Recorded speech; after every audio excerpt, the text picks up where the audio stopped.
Welcome to Generation Movie on a Monday night.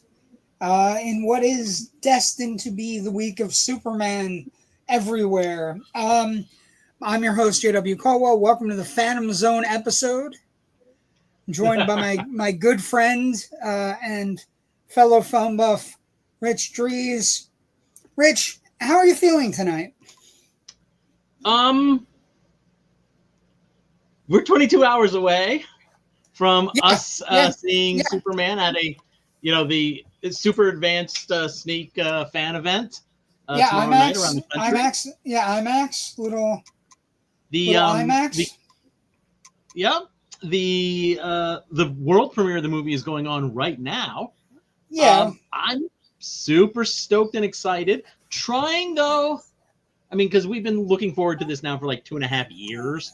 Since Gunn announced everything in like January of 2023, whatever it was. Trying to keep everything in perspective, balanced, keeping my expectations in check a little bit. In perspective. Also, I think watching Superman and Superman 2 leads me to, we've decided to do it the 2 weeks leading up to the new Superman. And somebody said, so let me understand this. You're going to watch Superman the movie, Superman 2, and then you're going to go see Superman on Tuesday. I'm like, yes. Then I'm going to see it on Thursday with other people. So, these are all things that are happening. And the thing is, I don't view it as a negative, right? Yeah, Thursday, I'm actually going to see a 35 millimeter screening of Beneath the Planet of the Apes. That's fine. You have the cool theater up there that's doing all kinds of wacky stuff. I know. If anybody lives in eastern Pennsylvania within driving distance of Allentown, or more specifically Wind Gap, right off of Route 33 there between Allentown and Stroudsburg, every Thursday in July, the Gap Theater is doing Planet of the Apes themed things. Last week was Planet of the Apes. This week is Beneath. Next week, Escape, Battle, and then Conquest. All 5 original Planet of the Apes movies. Unsolicited. When Tony Francona takes over is what we're all looking forward to. After the show, go take a look at the Gap's Facebook page, because they had guys dressed up as Planet, in ape costumes, protesting no human films in front of the theater before, and they seem to have a good head on their shoulders. I wish them the best in all their programming and what they do. Let me tell you about something that's pissing me off, and I know it's pissing you off too. So we're in this kind of a weird place where fandoms are about to clash, and what has started to happen is there's an embargo on Superman reviews until tomorrow, right? I guess it's 12 midnight tonight, actually. Midnight tonight. Yes. So tomorrow, and what has started to happen is around this narrative, this narrative that wants, I would say, 10% of the fandom is a huge Zack Snyder fandom, and they want their movies back. You think it's smaller than 10%? I don't know. I'm being generous. Yeah. But they have started to, people have started to release reviews against the embargo. And they have also started to, build this narrative that this is a bad movie. And here's the thing. The interesting thing for me is I don't think it doesn't help. If you are thinking that if this movie fails, that Zack Snyder is magically going to be put back in charge of the DC universe, or is going to get his own thing on Netflix, or whatever is in your mindset. Warner's is going to just sell DC off. Yeah, it's not going to happen. And if this fails, we're looking at if it fails, if it's not a good movie and it's not good, and we go in and we see it and we have a problem with it, it's one thing. But if you're I was going to say, I know that on social media, I do kind of poke the bear a little bit with some Snyder fans, telling them it's not happening. Stop it. but it's not so much that I don't. I mean, okay, yes, I think Zack Snyder's vision of DC Comics is an incredible misfire, an incredible misread of the material for most of it. Poor tone, and they all have varying degrees of bad tone. Every one of his movies has varying degrees of bad. Yeah. He just has this whole thing about mythic characters, and it would be much better suited if they let him, remake Clash of the Titans or something like that. Like, just go do something like that. But the thing that irritates me more, I think, is the absolute bullheadedness about not learning how the basics of the business work. I mean, you could be a baseball fan. You don't have to know all the inside out and outs of, whatever, super minutia, granular nonsense about owning and running a baseball team involved. But I'd expect you to maybe know the inside, the infield fly rule or whatever. And these guys are the equivalent of, they don't know that it's 3 strikes and you're out. And let's face it, Snyder had a lot more than 3 strikes. He's out. And he's not coming back. DC is not going to say, well, we lost a bunch of money on the James Gunn stuff, so let's go and rehire the guy who lost us even more money. There's no sense in that. Well, and there's an emotional maturity involved that it just irritates the hell out of me. And I apologize. We talked about this before. Yeah, no, and we have talked about this before, but it's reached an open peak right now because you have the embargoes kind of being flaunted. We have all these people kind of like writing their own narratives. Oh, this is the nail in the coffin of Gunn's universe. And the thing is, the narrative right now doesn't even match up with anything about Gunn. Everything we know about Gunn, everything he has been a part of comic book wise, and even his movies before he got to comic books, have been really well received. Even if you don't love Marvel, Guardians of the Galaxy, the 3 Guardians of the Galaxy movies are some of the most widely beloved Marvel movies, right? They're the strongest individual trilogy within Marvel. And that's probably because they've had the same director all the way through. The same vision, the same they've had a through line. Right, they've had a through line and actors who understood the director, and it all worked out. And then you look at his other stuff. You look at the Suicide Squad he made. That was better than the other Suicide Squad. David. Now, I will say, there's always an asterisk next to David Ayer's Suicide Squad, simply because they butchered that movie was taken out of his hands and re-edited. And for the academic purposes, for the historical purposes, I would be interested in seeing what his edit looked like. I'm not out there protesting in front of Warner Brothers Gate 3 on Olive Street to say, hey, but Gunn's Suicide Squad was well received, and then the Peacemaker show is very well received. It's been very well received. So the idea, and then we get Creature Commandos, right? And then you get the Creature Commandos, and so it's not like he doesn't know what he's doing. And the idea that we're trying to fashion a narrative by these little blurbs that come out, like the one blurb was in Variety that somehow a Prime movie with Idris Elba and John Cena was more enjoyable than Superman. Fine. That could just be a critic thing. That could be somebody who's very sick of superhero movies right now, and that's fine. And then, you have other various sites, and then when a good review comes out, they those people don't know what they're talking about. If you come in with a certain mindset that isn't open, you've already decided what the narrative is going to be. It's kind of like conspiracy theories, and no amount of other information is going to penetrate that, because all that other information is part of the conspiracy that is against somehow holding up Gunn. Right.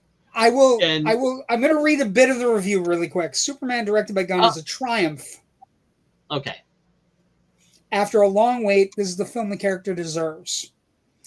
In 1978, Donner made us believe a man could fly when he picked Christopher Reeve as Kal-El, the Kryptonian who falls to Earth and becomes Clark Kent, and despite a superb sequel, the franchise has since been a reboot slog of diminishing returns.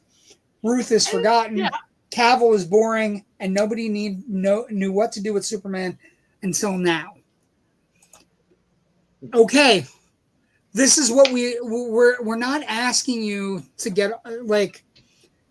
If you're going to hate something simply because it's not your version of whatever, and then the other thing that happened, Rich, that I have to ask you about, that's the funniest thing. Mm-hmm. Gunn gave an interview to Variety where he basically said Superman's story is the story of America. It's the story of an immigrant that comes. Okay, before we get into this, I do want to just kind of touch on the embargo breaking. The embargo breaking. Because that's a big deal for you, because you and I you follow it to a T. I follow embargoes because I get access to films early for critical review. And either, by going down to the Philly area for screenings, I sometimes get screeners that I can watch online or through special apps. And the agreement is we will give you early access to this material if you will hold your review until such and such a time, at which point everybody gets to release it, publish at once. Everybody gets to start on the same starting line, and then that's it. Because really, if you were like, say, the Philly Inquirer, and you saw like, oh well, Newsweek, Time, Variety, and the Hollywood Reporter, and somebody, and the Chicago, Tribune get to publish their reviews 5 days before I even get to see the movie, then you'd be mad because they're kind of stealing some of your potential readership, especially in this digital age. So this is kind of like the best solution for that. And breaking embargo is very, very not cool. It's you can have severe repercussions for the reviewer. The reviewer, not just the reviewer, can be barred from access to screenings by that studio or even by the marketing firm that sets up all those things. That entire publication could be boom. Well, so what was the publication where the guy that went on over the weekend with their review? It was Variety. It was something. It was a Variety. It was Variety that had a comment that in the middle of somebody broke and published their full review that was very much negative. Daily Beast. Daily Beast. Okay, I mean the people they gave away the post-credit scene. So very bad. Now, I'm not familiar with the writer who wrote this review. People are saying he's, more of a Snyder fan. People are saying he didn't give a good review to Sinners, and at which point I'm just kind of like, well, if you didn't like Sinners, I'm not sure I trust your critical. I don't take you seriously at all. It's the best movie of the year. So, but I say it to everyone. Anybody says it, I go, best movie. If I was Warner Brothers, I'd be telling Daily Beast, I was like, look, this guy, boom. He's not seeing any of our stuff for a year, and you're damned lucky we're not just totally freezing you guys out from all of our films. But it's not just that. It's not just that, right? It's the idea that if you don't do the embargo, then studios get jumpy. These are very expensive movies. These are movies that it is a way jobs. It is a way for the studio, on the flip side of this coin, to kind of control the narrative. You'll see the embargo releases at Thursday at 7 p.m. And you know that it's not good. It very well could be a stinker of a movie. When I saw the first Deadpool movie, the embargo was a week and a half before the movie opened, and I was just, or 10 days or something like that, and I was just like, oh my god, these guys know they have a really great movie on their hands, because I saw it about 2 weeks early, and they're like, oh yeah, the embargo's in 2 days. And I was like, what? That's crazy that it's this early. I just think it's a betrayal, and it's also it seems like it's a coordinated effort to fashion a narrative before something gets a chance to get a hold. Right? Mm-hmm. I mean, that's the only thing you can think about. I've been saying, with regards to Snyder, you and I are on the same page. It did, like, what happened for me, the timeline for Warner's, and then we'll go on to something else. The timeline for Warner's is Christopher Nolan hit with Batman Begins, The Dark Knight, and The Dark Knight Rises. And then Warner said, we can make everything dark. We can make everything world-lived, right? And they gave things over to Snyder, and he did, like, he fashioned everything. And the only, like, of the movies that he was involved in or part of, there's only, like, 1 or 2 or 3 that are worth rewatches. The original Wonder Woman. The original Aquaman. And Shazam. The first Shazam. Are all... I dare say his Shazam executive producer credit is probably more contractual than he was. I understand. I'm just giving a little bit of background, because the idea that if you maybe you like Shazam, which I did. First Shazam is great. I enjoyed it. Right? Peter Safran is the guy that produced it and got it shepherded. He's the guy that's working with James Gunn now. So let's give everybody a chance. Now, there's, I think, jokey comments in our thing. Good evening, Joe Ridley. Good evening, gentlemen. Good evening, Joe. Hey, Joe. Zack Snyder is our Messiah. I wrote a joke, TJ, I hope. And then it popped up again. But yeah, I don't hate Zack Snyder. I just... speaking of which... His movies have become tedious. Did you watch Rick and Morty this week? I did not, but I know that they had a very big cameo from 2 folks. Some a little Zack Snyder Gunn and Zack Snyder both show up to do their own voices. They were. If you haven't watched the episode, it's kind of fun. I give both of them a lot of credit for poking fun at themselves. Yeah, I mean, they are good in real life, so I'm sure they probably just were chuckling. Well, not only that, but like the producers have talked about how great they were, because like there was no pushback or bristling at any of the jokes. And there's a few things that's like, wow, James Gunn is really going along with this. Good for him. So I'm not going to say anything more about the episode though, because let people go out and find it. Go watch it. I just want to say it's a good week. Let's everybody be happy. It may not be your version of Superman, but Snyder wasn't my version of Superman. So we're all here to get make a good movie, enjoy a movie, and be thrilled and go in and just. I'm always jonesing for, like, I was 7 years old when Superman 2 came out, right?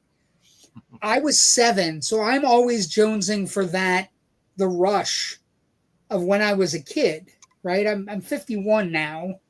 And so, just everybody get off everybody's jocks for 2 minutes and just try to enjoy things and try to, like, have a good time. Another thing I want to bring up to you. So I want to, Charlize Theron had a big article in Variety, and I want if you agree with this or not. Charlize Theron says, it frustrates me that Hollywood takes risks on men who flop at the box office, but women don't get a chance again. Guys get a free ride. So I'm trying to think wrong. I don't think she's really that wrong. No, because I think women have a very, for whatever reason, female stars have a very short shelf life until the next female star pops up, and then if they don't have a movie that hits or whatever, and all of a sudden you start looking up and like, they're tough to deal with behind the scenes, or like it's not the same with guys. Guys get as many flops in a row as you can get. And then, I wouldn't, but like, in a recent one, Wahlberg gets more movies than anybody, you know what I mean? Like, he just gets a ton of stuff where like nothing hits, and then he gets a movie where he's like, he's in with a bunch of other actors, and it's like, oh, it's a Mark Wahlberg movie. And it's like, oh, holy shit, it's not. So I wanted to, she was out there doing promotion for the Old Guard Part 2. I didn't think the Old Guard Part 1 was that great. So I mean, I liked it. That does kind of undercut the idea a little bit because they did give her the sequel. I mean, it made whatever magical, mythical thing Netflix needed it to do in order to trigger a sequel for them to be happy with what. Well, I think she's one of the rare female people that can open a movie, right? Like, yeah. When you look at her list, Old Guard did very well. Atomic Blonde, Mad Max Fury Road, even Cider House Rules or Aeon Flux or any of those movies where she did very well. Well, Aeon Flux I'm not. What are you talking about? I'm just saying she can open a movie, right? Okay. So the idea that she can get in there and kind of actually have this problem is interesting to me. Let's talk about things that aren't having problems at the box office. Shall we, Rich? Dinosaurs. Yes. Dinosaurs. Who knew? Who knew people love dinosaurs? I know. Craziness. Well, Jurassic World Rebirth had a $322 million weekend around the world in various places. 147 domestically, 174 internationally. The numbers have to be taken with a grain of salt, though. It only had a $92 million weekend. It had the extra 2 days to kind of simmer before the 4th of July, which fell on a Friday, which theater owners were not, just not thrilled with at all. But I think the interesting thing here is if they are trying to launch a new trilogy, which is what is being said, this is a fine start considering we're 7 movies in. And some of it is you got to look at it as star power, right? Scarlett Johansson brings a little bit to the table. Other things that were interesting this weekend, How to Train a Dragon only dropped 43%. That's at 224 domestic and 294 international. So it's over $500 million for Universal's first foray into live action DreamWorks movies. That's a huge number. And then F1 only dropped 55%. I think F1's going to bounce along the rest of the summer, kind of just hang in there. 25 million. It's at about 109 world domestic, 293 worldwide. So that movie is doing better than they expected it. Elio's bumping along, but not. It doesn't look like it's going to have the same kind of bounce that Elemental had. So this would be the first Pixar bomb in quite some time. Lilo and Stitch, nearing the end of its run, is stuck at around 974. So we don't have $1 billion movie yet, or we don't have $1 billion summer movie yet. I should say. Yeah. I'm sorry. What was the opening for Jurassic World Rebirth? 147 for the 5-day. Okay. Okay. So not great. Not great when compared to the other movie. But we're 7 movies in, Rich. So but the last movie opened with 145 million domestic. But it was 3 days. A 3-day versus a 5. Yeah, no. I was just kind of looking at it going, can we expect it to do similar? The problem that Jurassic World is was what, 90? The 3-day was 92 million. 92. Okay.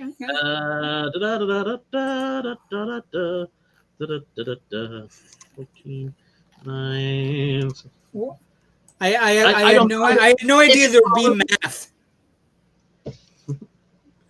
If it follows the same trajectory as the last one, and that's a big if, because we have Superman opening this week, which is going to take a huge chunk out of. I'm not sure what opened the second week of Jurassic World Dominion, but if it were to follow the same box office path, I think this one's only going to, it's going to stall out right before it hits 700 million worldwide, which would be a disappointment after going just over $1 billion with the last. The last three Jurassic World movies all over $1 billion. The other major problem and this is something we don't talk about enough, but we should. Where Jurassic Park Rebirth or Jurassic World Rebirth really loses it is that all of these studios have in place, we get your premium screens. We get the screens that add $3, $4, $5, $6 to the tickets. And this movie here, right, where did it go? I don't have it up. But Superman I'm sorry, I do. This movie right here is getting all of the premium screens. Not one or two, all of them. 2 weeks ago it was F1, had them premium screens for a week. Jurassic World gets them for a week, and now Superman steals them for 2 weeks, and then Fantastic Four takes them. And then Fantastic Four gets all of them as well. So it's the kind of thing where we don't take it into account, but it is a huge chunk to lose all your premium screens in a week. Mm-hmm. I think and not even making them up with regular screens either. Yeah, it's just a. So you can't say, we lost, $12 a ticket. We went from $15 a ticket down to $12 a ticket because the amount of screens stayed the same, but we lost the premium ones. You're just losing $15 a ticket. Yeah, you're just losing the screens total. So something to look forward to as we progress, as we get into the summer of superheroes. Let's not just say Superman. We got Fantastic Four coming in 2 weeks, right? We're close. So I don't know. Anyway, we're here tonight to do the Phantom Zone episode. Phantom Zone contains these people. These are not nice people. They're bad people. Also, I saw them open for Depeche Mode back on tour in the 80s. I was going to say for The Cure, but I was going to say for The Cure or Talking Heads, because you could easily put a little red thing on top. But so, when you start talking about the history of this movie, production, you want to start here? What a fucking mess. An absolute unadult. You talk about messes. You talk about messes, and then you look up and if you start reading about Superman 2, contract squabbles with 3 of its stars, a director squabble with the 4th star, a director getting fired, production designer dying, editor dying of the original movie, and contract squabbles with everybody, rewrites and reshoots of some material that had already been shot, simply because the producer said, well, we have to reshoot so a certain percentage of the movie is shot under our second director. But let me take a step back here. You start. When we last left our story, last week. Meanwhile, by the way, before we start, I do want to say that this is the greatest opening credits sequence. I think more films and series should do it this way, because the opening credits, where they essentially give you a capsized synopsis of exactly what happened in the first movie, is great. And there would be it would be better for a lot of movies that are sequelized. Like, as I'm looking at you, Marvel, you could pull it off, and you could solve that pesky problem you have of, well, not everybody's seen the last movie. Well, no, not everybody's seen the last movie or whatever. You could get rid of a lot of that by carefully editing the credits to what they do here. And it's something that doesn't happen anymore. But I was watching it today going, this is great. You know what I mean? I'm going to surprise you with something, with what I'm about to say. You know what other superhero movie did it really well by bringing you up to speed about the world you're about to enter in a manner similar to this? Spider-Man. Zack Snyder's Watchmen. Not a sequel, but still fair. Very much Spider-Man does it too. Spider-Man does it too, right? They do the webs, and the web has a scene in it Spider-Man does it too. So I just think like the best versions of comic book movies we got before we got the Marvel Cinematic Universe did this technique of, hey, you might have forgotten the last time you were with Peter Parker, or you might have forgotten the last time you were with Superman. You know what I mean? Like, I just think we could get over a lot of problems with this technique where you just kind of, and you could do it from different movies. Marvel could do it from like, we get to Fantastic Four and it's Brave New World and Thunderbolts, and then you could do it that way, which would be spectacular. But let's start with the problems of firing a director after a big hit. Okay, so when we last left our hero, Richard Donner, director of Superman, he was overseeing a very large production because the producers of the movie wanted to do Superman 1 and 2 at the same time. There were plot elements that were set up in 1 that were going to be getting paid off in 2, as we will see. And it was just overall more economical to do that. However, production was huge, started to run over time, over budget, and the Salkind said, look, let's just concentrate on finishing the first one so we have that ready to go for the premiere. After that, we'll come back and we'll start in on the second one. So, after the premiere, the Salkind very kind of called up Richard Donner and said, "You're not coming back. We're handing the part 2 over to Richard Lester." Now, Richard Lester has a history with the Salkinds. Richard Lester was the one who directed their films, The Three Musketeers and The Four Musketeers, which very good movies. Very fun movies. Very fun. They're coming out on Criterion this month, I believe. There's a good story. Yeah, it's a nice tie-in. But the thing is, when the Salkinds hired all the cast members and everything for Three Musketeers and Four Musketeers, they didn't tell them that they were filming 2 movies. They just said, we're making 1 movie, and then afterwards they split it into 2. Oh, whoopsie, we're making 2 movies. We're going to split it in 2 and make 2 movies. At which point everybody said, why aren't we getting paid for 2 movies? And that led to a lot of lawsuits, a lot of whoops, and a lot of checks being quickly written.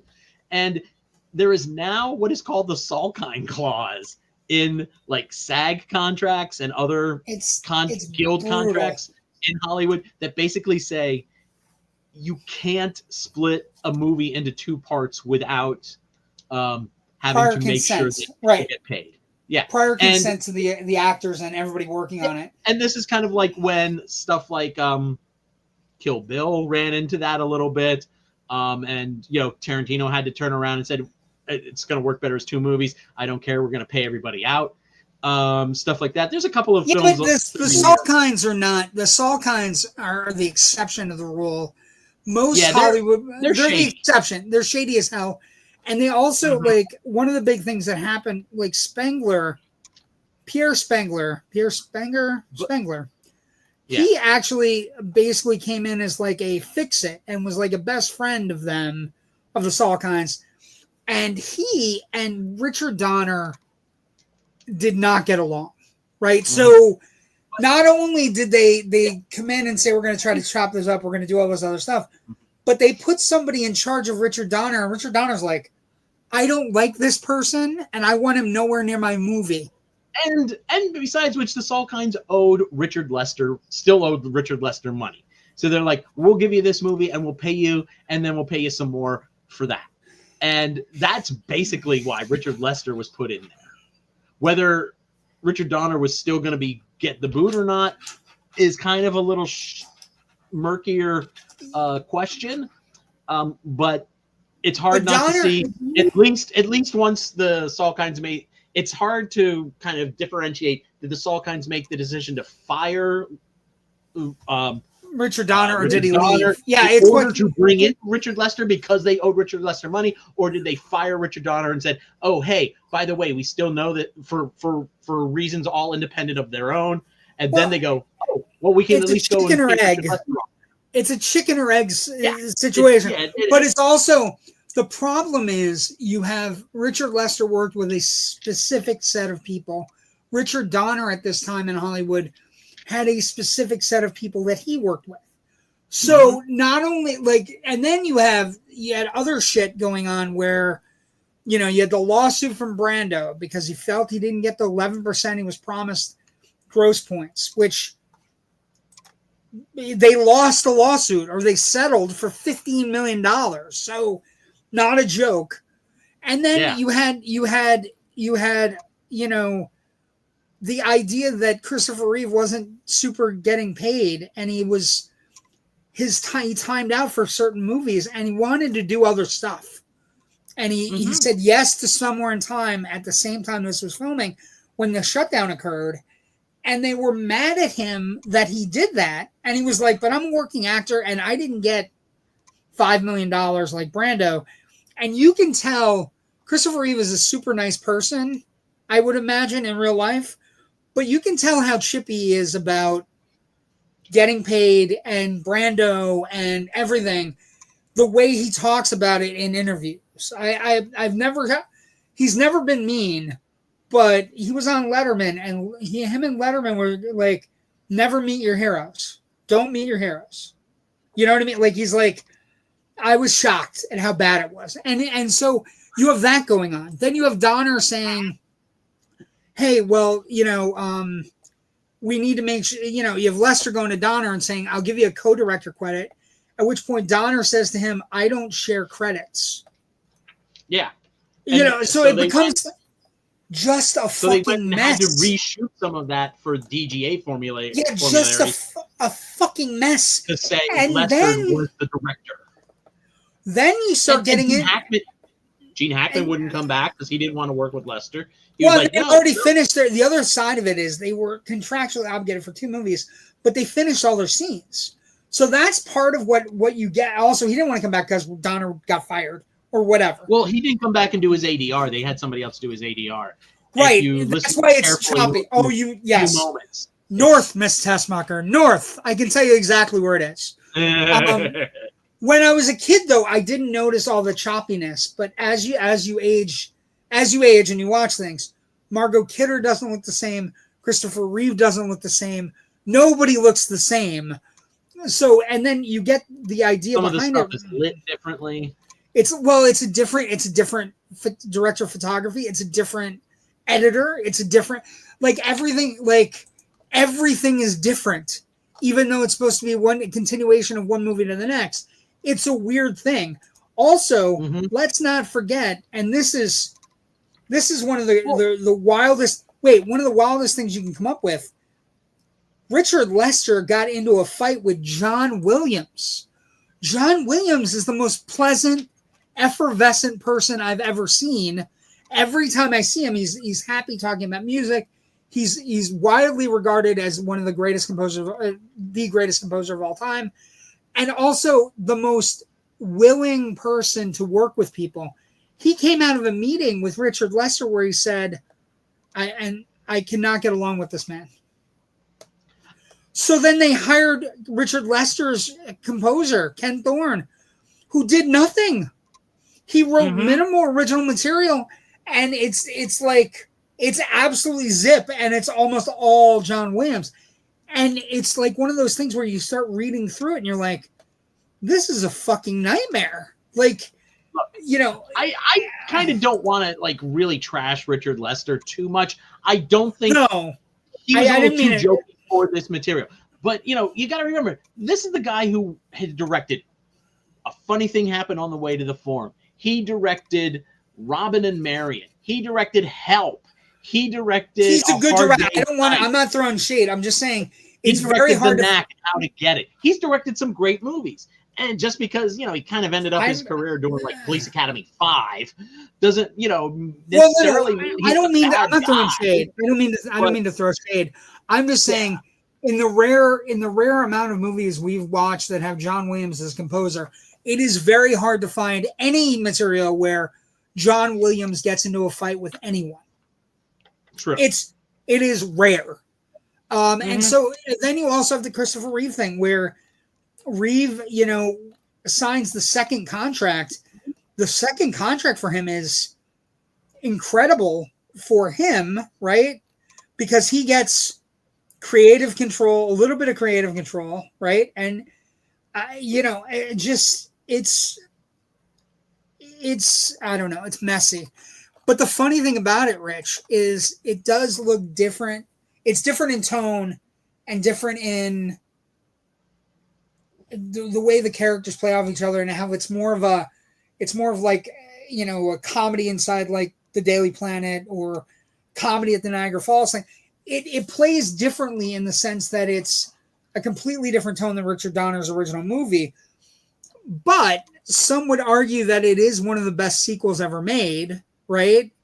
And it's because it's got all the bones of a Richard Donner film with some of the like, Lester had a knack for getting comedy out of people, right? He had a knack to develop comedy. So it's behind the scenes a mess. I was looking at the production schedule. You realize, like, the production schedule, Rich, it's crazy. March 28th, 1977. It goes all the way to May 1977. They get back together in July 1977. And then October 1977, they're still shooting things. And then when they finally replace Donner, they bring him back for reshoots in 78 and 79 in March. So it's a long shoot where people are held up and can't do other things. And like I said, Reeve went from somewhere in time 5 days to Superman 2 shooting.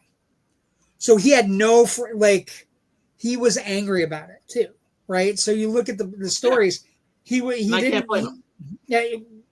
He came off of something that was like a heartfelt thing he really wanted to do, and he was like, he came back. But I will say the second contract for him it's like a godsend for him, right? He gets a little bit of control over his character. He gets a little bit of control over, some of the things. He gets way more money. And it's just also the sheer amount of people that died, right? John Barry, Jeffrey Unsworth was a cinematographer of the first one. And Unsworth, they were looking for an epic quality for Superman the movie.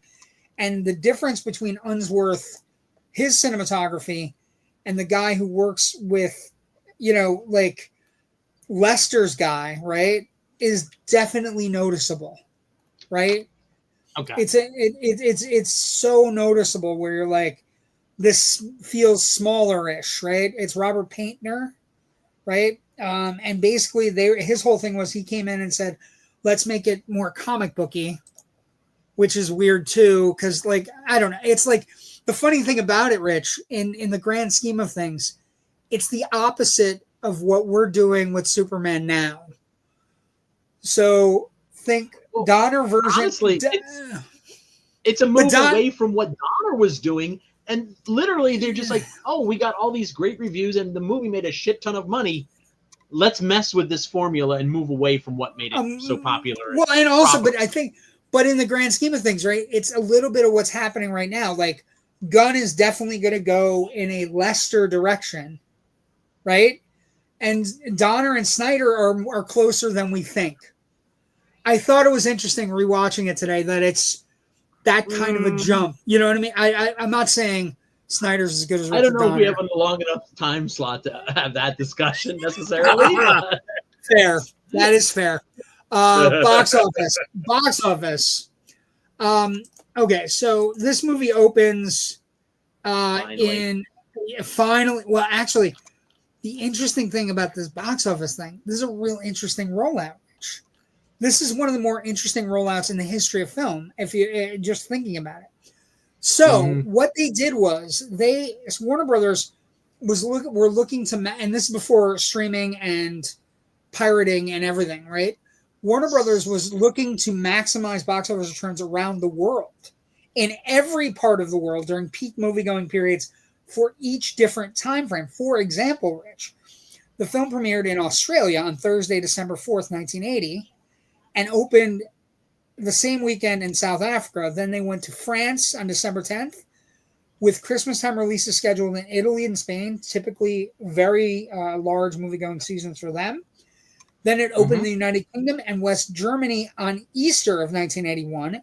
And then June 1st, it premiered at the National Theater in New York City and opened on June 19th in the United States and Canada on a record number of 1,354 screens. What's interesting here is that it opened around the world. It's not something that can happen anymore because we have pirates, right? It opened in all these different places to maximize profits. And when you look at the profits for it, it's really quite interesting because it's one of the early movies that we've done that have international box office numbers that are remarkably high, right? 81, we weren't as big into sending movies overseas. I mean, our movies always translate overseas, but it was not quite an afterthought, but it wasn't right. The priority. It wasn't, domestic is priority. Our domestic box office for Hollywood films, domestic was priority. And the interesting thing here is this is box office that's based on the world and also knowing the first movie was such a big hit, right? So it's a completely different way to view things. And the idea that they released it all these different places is amazing. It opens on June 19th, 1,395 theaters opening, 1887 max, lasts about 7 or 8 weeks in theater. So the full summer in a theater, because it opens June 19th, that's what, June to August is 6 weeks, right? So full summer in the theater, 7.67 legs average. It opens a $14.1 million opening weekend, a record at the time. It ends up grossing $108 million, but it has the unfortunate thing of the kryptonite that summer happened to be a little guy who wears a fedora and has a whip, and it opens against Raiders. And this is one of the more interesting things we'll ever talk about on the show. It did very well. It did amazing at the box office. So it at the time it held it did the record in Australia opening day, 19 screens, over $200,000. Opening weekend in the United States and Canada, it broke all box office records. The first day grossed of $4.3 million. The next day grossed $5.5, which was at the time the single highest grossing box office day, which was previously held by Star Wars with $4.5 million. It then ended up grossing 14.1, like I said, surpassing the record, which was, can you tell me the movie that had the record for the largest box office grossing weekend at this point? I'm going to shock you. It's going to be shocking. Star Trek Drees. the motion picture. Really? Okay. Had a 4-day, 13.1 million, which was next to Superman. The film remained number one for the next 3 weekends, outpacing Raiders of the Lost Ark. But this is where it gets fun. Raiders eventually overtook it and returned to number one in its 6th week of release, and it never got back into first again. So Raiders hung around, and then in its 6th week of release, Raiders overtook it and became number one again, which is just not something you hear. Raiders ran into December, at least. At least into December. The first month of release, Superman 2 grossed $75 million, went on to gross $108.2 in the States. Third highest grossing film of 1981. Internationally grossed another 108 for a total of 216, although numbers differ. I have 108 and 82 for 190 when we use our box office numbers. Adjusted for box office for inflation, $440 million, which would put it second this summer. Just crazy. And that's the interesting thing, is that both Raiders and Superman were playing at my dad's theater in Monticello, New York that summer. And they played all fucking summer. All summer. All the way through. Yeah, I remembered vividly, fondly. Hello, brothers. Hello, Sean Smithson. Thank you for joining us. Glad you're here. Let's see. Next, so some stills. I showed you these guys, super bad guys. Also, them gloating about destroying Russian and American peacekeeping missions on the moon. Never good. Superman saving a kid at in the history of film. Is there a kid that deserves to die more than that kid? Also, the parents. I'm just saying. But yeah, so it's an incredible. Well, the mother should have been dropped right into the water after. Oh my God, the mother's like, yeah, that's nice. With whatever she's stuffing in her face. Okay, critical response then and now. So this movie actually gets, on average, we use Rotten Tomatoes, good aggregate, good for us, right? Mm-hmm. It is at, hold on, where did you go? It's at 88%, 76% on the tomato meter. That feels about right. That's about right, and it's like at the time of its release, widely regarded as one of the best sequels of all time, right? And when you start looking at it, the one I'm gravitating towards two that I thought were amazing. Roger Ebert of the Chicago Sun-Times, our good friend and amazing film buff, like that only you and I could wish to be, right? He gave the original film very high acclaim, but praised Superman 2, giving 4 out of 4 stars. The movie's most intriguing insight is that Superman's disguise as Clark Kent isn't a matter of looks as much as of mental attitude.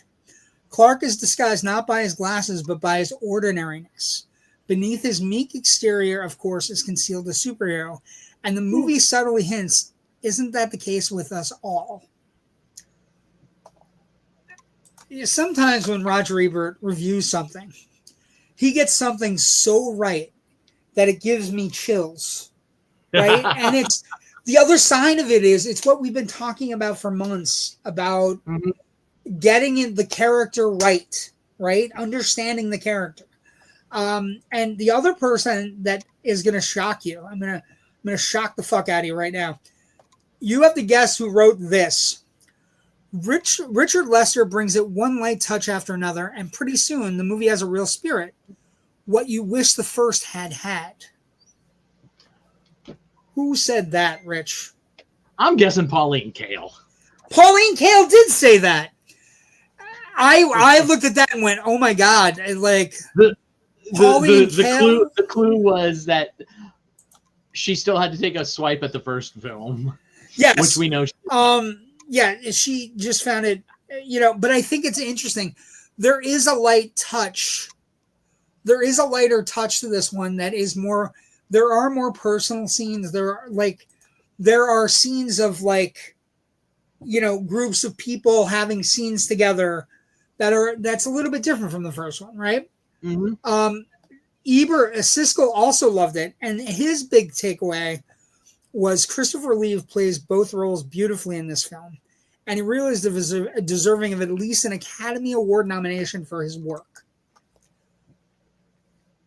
I think the interesting thing there is, as we progress through Supermans, as we progress through things, getting Superman right for an actor is hard. Like, I was thinking about other movies today, right? Other superhero movies, other crime movies, or whatever.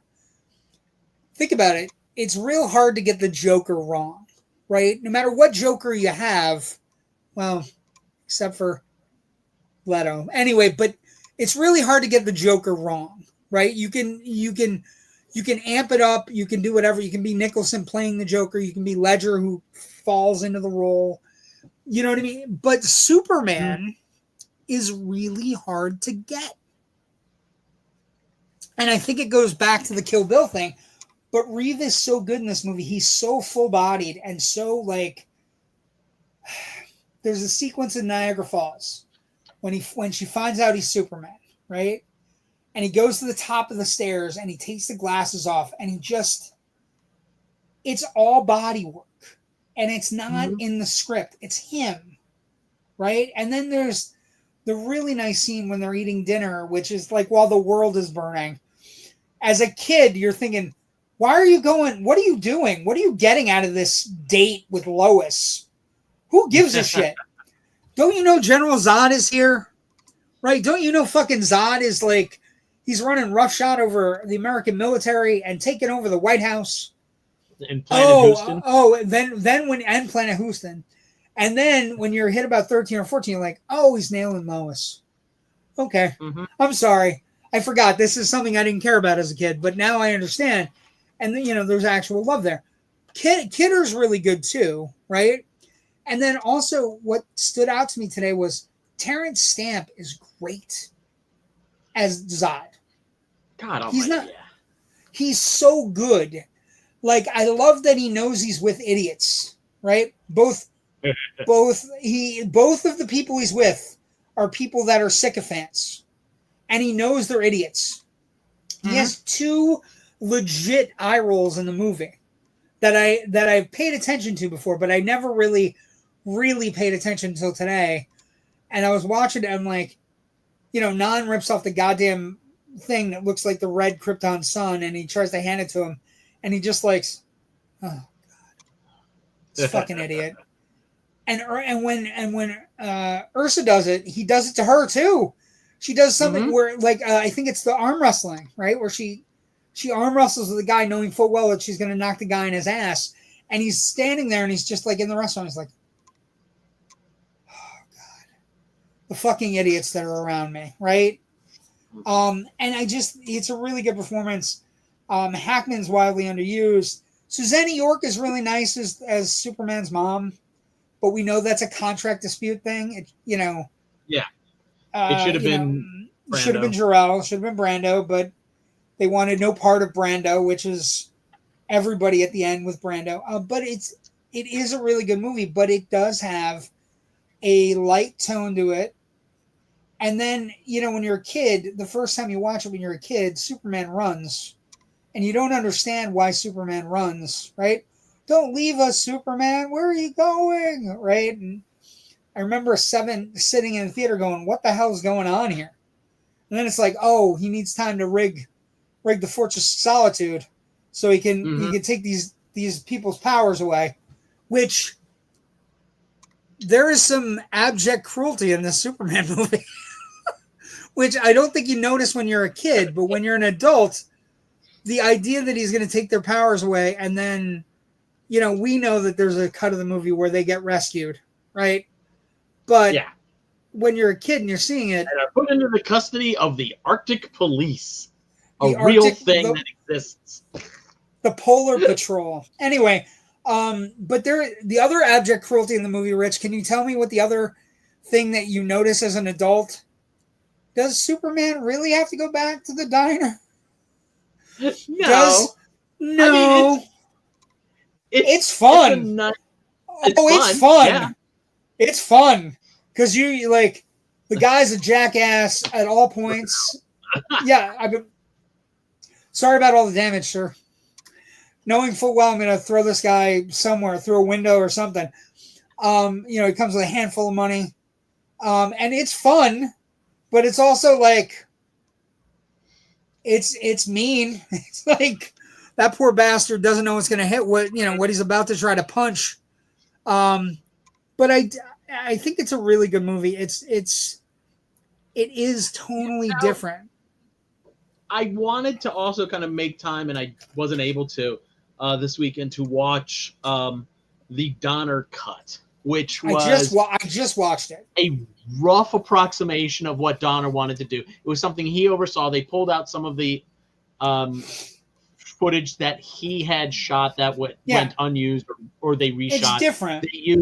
They used some screen test footage for some of the scenes. The honeymoon suite scenes, and they tried to give a rough approximation of how he was going to end the movie, or how he was going to do Superman 2. Yeah. And I kind of like it a little bit better. I mean, it's not definitive by any means. Yeah, no, it's interesting. It's the interesting thing is some choices in the Donner cut take away perfectly amazing sequences, right? So, like, the one that stands out is the opening sequence, right? When Clark is at the Daily Planet, he finds out Lois is in Paris. There's a terrorist situation. And it gives the movie has 2 or 3 iconic moments in that sequence, right? Like, because he runs into the back alley and he runs into his costume, which is absolutely amazing. Wonderful. Yeah, it's absolutely wonderful. And then he has the thing where he pushes the thing out into the space, and the bomb, and he saves Lois and all these things. But it's different in the original, because basically what you see in the Donner cut is it's the first missile from the Lex plan, right? That breaks the Phantom Zone. It's not the bomb that's on the Eiffel Tower. So that's one of the main differences. It does work. It's like I said, it's really choppy in the sense that it's bits and pieces that are cut up like schematics, or schematics. Schematics. Yeah. And also, I think the most notable thing about the Donner cut is it has the go back in time thing, which was originally how Superman, the original plan for Superman 2 was going to end with that. And they were going to they hadn't figured out the ending for the first Superman. And then once they were told to concentrate on Superman 1, they took, we already filmed some of this. Right. The effects and everything. Let's move that to 1. And we'll figure out a new ending for 2. And that's why we wind up with the amnesia kiss. The hypnotic amnesia kiss. Also, Superman 2 has some, but that's the thing about the first 2 Superman movies. There are some questionable decisions, right? But without the ending, Superman 2 has this. This is one of the greatest superhero moments ever put on film. Would you care to step outside? Who the fuck? It's amazing. And it gives me chills, right? And Hackman, oh, thank God. I mean, get him. Get him. I do this. I do the hand wipe myself at times when I'm like, ah. Well, and also it had, I do want to say it also has the single greatest marketing campaign in the history of film. Because who knew Marlboro paid so much money that eventually they would be investigated by the Department of Justice about Margot Kidder's Lois being a chain smoker. Also, by the way, cigarette trucks do not have labels on them because in the 70s and 80s, if the cigarette truck had markings, it would have been robbed all the time because cigarettes were very expensive. But the other thing is, rewatching it, the original, the moments are this is a ridiculous moment that nobody likes, but it's fun, right? I mean, jump into the comments here. Jasper Katz has, I think, something. Niagara Falls. Nope, next one. Hated the new powers, not for the comics, making people float by pointing on the amnesia kiss. Yeah, I mean, but all the Superman movies. Go ahead. If you hated that, you really must have hated the build a brick wall vision from Superman 4. Yes, amazing. Which is and the diner hit. Yeah, the diner thing. Also, although Bob Todd from Benny Hill getting blown away was funny. Yeah, there are sequences in the movie, even in the seriousness of these 3 people attacking Metropolis. It's comedic, and that's a little bit of a one, but you also get this, and then he throws him on the ground and he fucking flings him into the second greatest marketing push in a Superman movie ever made, the Coca-Cola sign that just gets demolished in Times Square, which is substituting for this. But and then the Donner cut would have ended differently, and we may not have gotten this, Rich. Again, another moment that you just can't. You can't There's 2 things that happen before this happens. Zod is a complete douchebag, but the best part is Gene Hackman in the back, who has his hands up for a second, and then he puts them down in a I've been waiting for this so long to see this guy put in his place. But then this happens, and it's so great.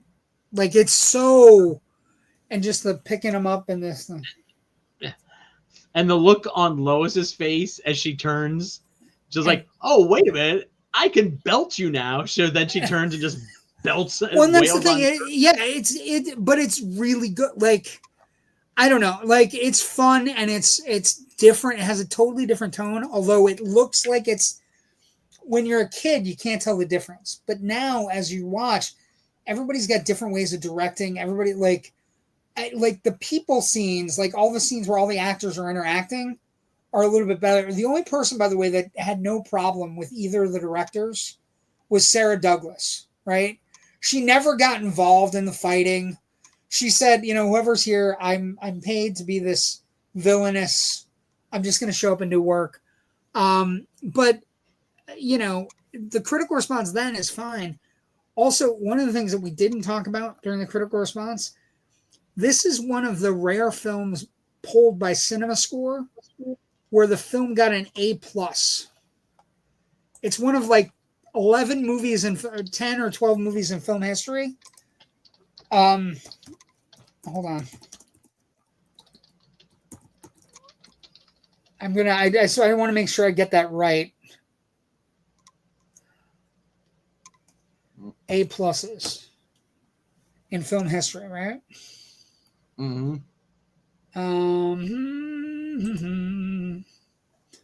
Wait, hold on. I lied.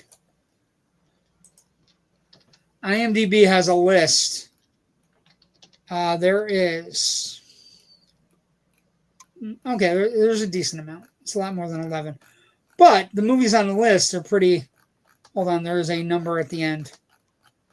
As we progress through life, maybe there's a number at the end. It looks like it's 84 at the moment. A+ cinema scores. In the history of whatever. Given that the several thousands of films that they've probably done the research on. It's pretty. Yes, it's pretty amazing. E.T. is number one. E.T. is the number one rank. But anyway, it's fun. It's light. It's well done. You cheer for the good guys. You go against the bad guys. And I would argue that his performance in this one, he is better in this one. Like, Reeve is fully amazing in this one, right? Yeah. He is really good. Him and Margot Kidder having an amazing chemistry. And it ends with this, like, one of the most iconic film shots. Superman apologizing for being gone to the President of the United States and saying, I won't let it happen again. And of course, the movie ends with, Superman saying hi to me. But like I said, they're watching these movies again. There is a tone to them that sets them apart, and part of it is getting the right Superman with the right material, right? And these first two movies, and eventually Reeve will lose it, right? He will lose the right material and the right Superman when we get into Superman 3 and we get into Superman 4: The Quest for Peace. He will lose it, and it will not be the right Superman with the right material, right? No. And by then we're already starting to think about where we're going next, and that's going to be Batman. But the legacy is there. Like, this is one of the most famous characters in the history of the world. And, part of me, when we go into this week, Rich, it's hopeful that this guy right here and this guy right here are going to have more in common after we get done with this week. Then, you know what I mean? And we want him. We want him to succeed. We'll be back here on Wednesday evening to talk about that, though. Yes, I was going to talk about that. We have a full cadre of people coming joining Generation Movie. We might even get this played before.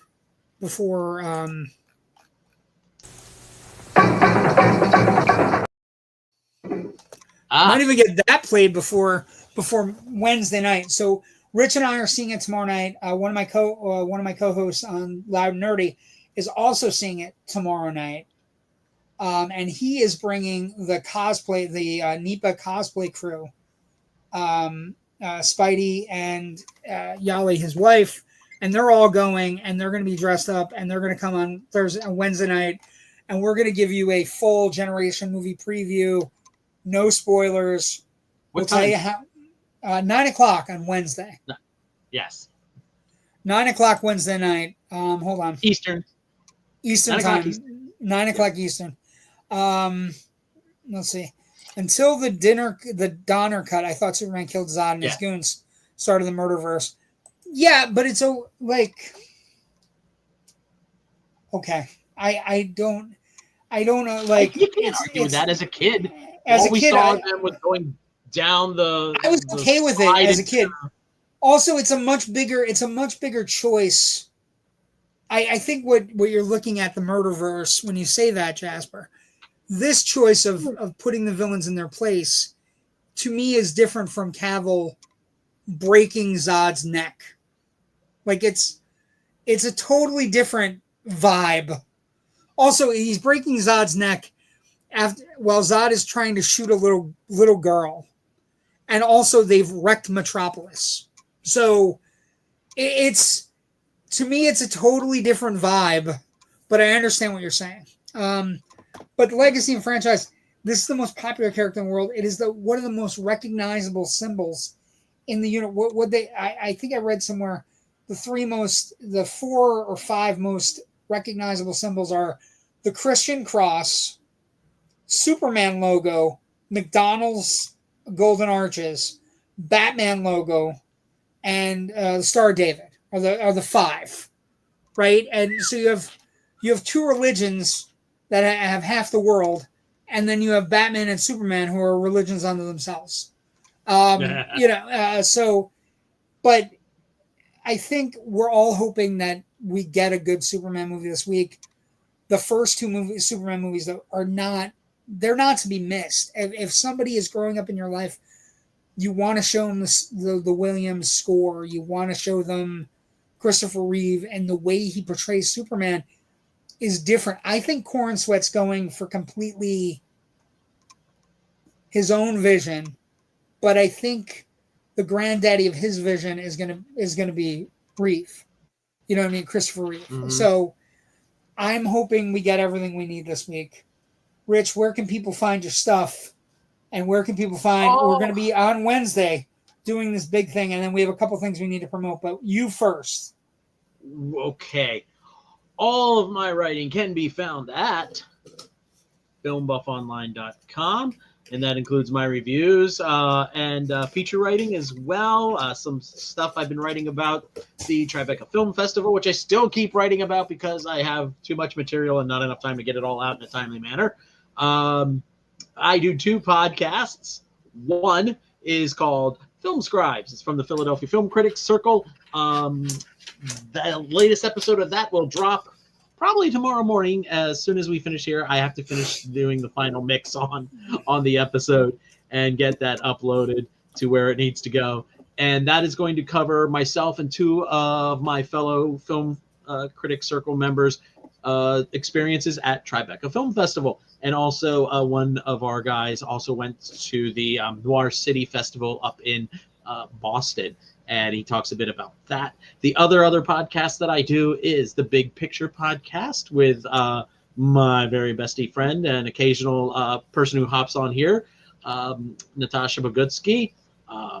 We just did an episode a couple weeks ago on Ballerina, and tomorrow night we are recording our Superman conversation, and then I will have that dropping later on in the week. She's not a big Superman fan. She's invited. She's invited to ours as well.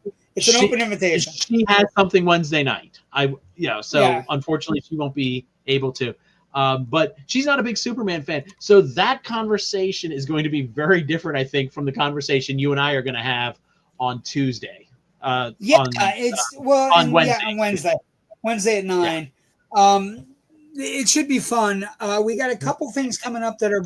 Oh, go ahead. I'm sorry. Oh, and And I can be found online at Twitter and Blue Sky as Filmbuff Rich, and Filmbuff Online has a Facebook page. Go there. So amazing. You also get a lot of cool things on Filmbuff Online. Two things that we want to promote as we progress. We don't have set dates yet, but I want to make sure you know what's going on. A couple things. This is happening. Oh, go ahead. I'm sorry. Okay. You weren't going to mention the other thing that I was mad. No, I'm not going to mention that at all. I messaged you about. Yeah, I'm not going to mention that at all. I'm going to mention the other thing we were discussing. Mysterious plan. Yes. First off, our good friend Terry Gerald is getting ready to ramp up production on Harlow's Haunt 2, Infinite Delirium. We are super thrilled. I'm hoping to be murdered in this film. So Terry, we wish you the best as it starts to launch. Well, everything you'll have all kinds of promotion on the Indie Escape Network as they bring this next version of horror to light. It's the first movie's a lot of fun, and we can make it work. Tomorrow night, it came from Jerry's Basement, a special edition of Loud and Nerdy. As most of us will be out watching Superman, but Jerry won't. Jerry's going to be in his basement, hanging out with Drew Gadaris of Blood Diner and Jabber, and just so many fun, cool movies from the 80s. Tuesday, July 8th, 9 p.m., Jerry's Basement, a special Jerry's Basement episode of Loud and Nerdy. And also, you might see a big performance from our own Joe Ridgely. And then coming up for us, as we finish Superman and we get ready to progress into July and August, we have plans. We can't talk about them, but we can give you a brief glimpse of something we are definitely doing in the next couple of weeks. We're definitely doing this. Mm-hmm. And we're definitely doing this. And we're definitely doing this. And we're probably doing this. Also, I just want to show you this poster, this airplane poster. What's slower than a speeding bullet and able to hit tall buildings in a single bound? Ouch. That is definitely not a tagline that we can have after 2001. But thank God it's only a motion picture. But we're gonna do some Zaz Brothers, and also because we haven't had a funny movie in a while that seems like it's gonna hit, and I think the new Naked Gun reboot looks fun to me. Every time I see the trailer, I think Liam Neeson gets it, and I think Akiva Schaffer and I think Seth MacFarlane understand how important the franchise is. So we're going to do these movies. Naked Gun 2.5, The Smell of Fear. Frank Drebin is back. Just accept it. You read the ad. Now see the movie. Like, these are funny posters, kids. Mostly all new jokes. I think that's a little generous. That's my feelings on 33 1/3, but we'll get there when we get there. Okay. But this movie we haven't done yet either, and we both love this movie. And it's shocked we have not done Airplane yet on this show, because I think it is literally the funniest 88 minutes ever committed to celluloid. I think one sheet for the movie 0 Hour, which is what basically they're ripping for Airplane. Yes. I think these two are framed in my kitchen. I think these two are close though. Like, these two are both, like, Airplane is genius, but Naked Gun is, if you had to put one up against the other, I would say you're going to get a good night out of either one. I was thinking about Nice Beaver. I just had it stuffed, and also my favorite visual joke of the entire movie is the fucking romantic monologue, or the romantic not monologue, the romantic montage, where they're coming out of a movie theater and they're just laughing and dying and having a good time, and the marquee reads Platoon. It's one of the single greatest jokes. But we're gonna do those movies and get ready for Liam Neeson taking on the Naked Gun. Remind me for this. I'll have to send you that picture of me reading the Zucker Abrams Zucker book on my flight last summer. Yes, we'll have to put that up. But that's in the coming weeks, and then we might have something up our sleeve, but we got to figure it out yet. Thank you for joining us tonight. Yes. Everybody have a great week of Superman. Summer Superman has finally arrived. Have a great week. Don't be a dick fan. See you Wednesday. We'll see you Wednesday night. But it might be a slightly spoiler talk. So if you don't have tickets for tomorrow, I'd say hold off, bookmark. We're gonna try to keep it as light as possible, but sometimes we break. Anyway. Sometimes there might be something where we really got to dig into it, though. This Wednesday night. Thank you for joining us. Everybody have a great week. See everybody. Wait, one more comment. Last comment of the night. What's up? Thanks, Jerry.